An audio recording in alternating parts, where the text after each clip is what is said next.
एक छोटी सी गलती जो हर घर में रोज होती है और वही गलती धीरे धीरे आपकी किस्मत को अंदर से खोखला कर देती है। आप भी रोज पूजा करते हैं, दीपक जलाते हैं, लेकिन पूजा खत्म होने के बाद उस दीपक के साथ क्या करते हैं? अगर आप ये नहीं जानते तो शायद आप अनजाने में अपनी ही बरक़्क़त को घर से बाहर फेंक रहे हैं। एक कहानी है राघव की, एक साधारण इंसान जिसका जीवन अचानक बदल गया। राघव हर सुबह भगवान के सामने दीपक जलाता था, पूरी श्रद्धा से पूजा करता, लेकिन पूजा खत्म होते ही बिना सोचे समझे दीपक की बची हुई चीज़ों को कूड़े में फेंक देता। शुरुआत में सब ठीक था, लेकिन धीरे धीरे कुछ अजीब होने लगा। घर में पैसों की तंगी बढ़ने लगी, काम बनते बनते बिगड़ जाते, और सबसे हैरानी की बात, राघव को हर रात अजीब सपने आने लगे, जैसे कोई उसे देख रहा हो, जैसे कोई अदृश्य शक्ति उसके आसपास मौजूद हो। एक दिन परेशान होकर वो एक वृद्ध संत के पास गया। संत ने उसकी आंखों में देखा और बोले, पूजा तो करते हो लेकिन समापन गलत करते हो। राघव चौंक गया। समापन गलत? मैंने क्या किया है? संत ने कहा, जिस दीपक को तुम भगवान के सामने जलाते हो उसी की बची हुई चीज़ों को तुम कूड़े में फेंक देते हो। क्या तुम जानते हो, वो सिर्फ राख नहीं होती, वो तुम्हारी भक्ति की ऊर्जा होती है। राघव के पैरों तले जमीन खिसक गई।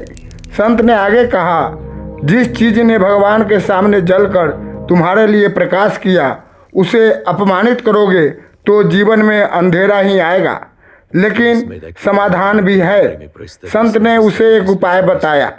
अगली बार जब दीपक बुझ जाए तो उसकी बची हुई बाती को सम्मान से उठाना और उसे संभाल कर रखना।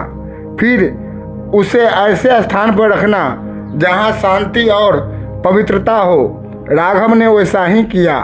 कुछ ही दिनों में जो काम महीनों से अटका था वो पूरा हो गया।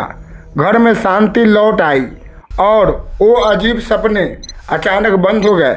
लेकिन कहानी यहीं ख़त्म नहीं होती। एक रात उसे फिर वही सपना आया, लेकिन इस बार डर नहीं था।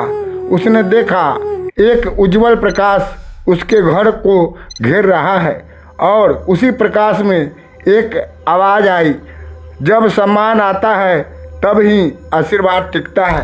राघव की आँख खुली और उस दिन उसे समझ आया, गलती पूजा में नहीं थी, गलती सोच में थी। दोस्तों, हम में से बहुत लोग पूजा तो करते हैं लेकिन उसकी ऊर्जा को समझ नहीं पाते। याद रखिए, जहाँ सम्मान होता है वहीं बरक़्क़त ठहरती है, और जहाँ अनजाने में भी अपमान होता है वहाँ धीरे धीरे सब कुछ खत्म होने लगता है। तो अगली बार जब भी आप दीपक जलाएं, उसके बाद एक पल रुकिए और सोचिए, क्या आप उस पवित्र ऊर्जा का सम्मान कर रहे हैं या उसे अनजाने में खो रहे हैं? क्योंकि कभी कभी बदलाव बड़ी पूजा से नहीं बल्कि छोटी समझ से आता है, और वही समझ आपकी किस्मत बदल सकती है। ईश्वर भाव के भूखे हैं और आपका छोटा सा सम्मान आपके जीवन को रोशनी से भर सकता है। थैंक यू, धन्यवाद। लाइक शेयर सब्सक्राइब जरूर करें।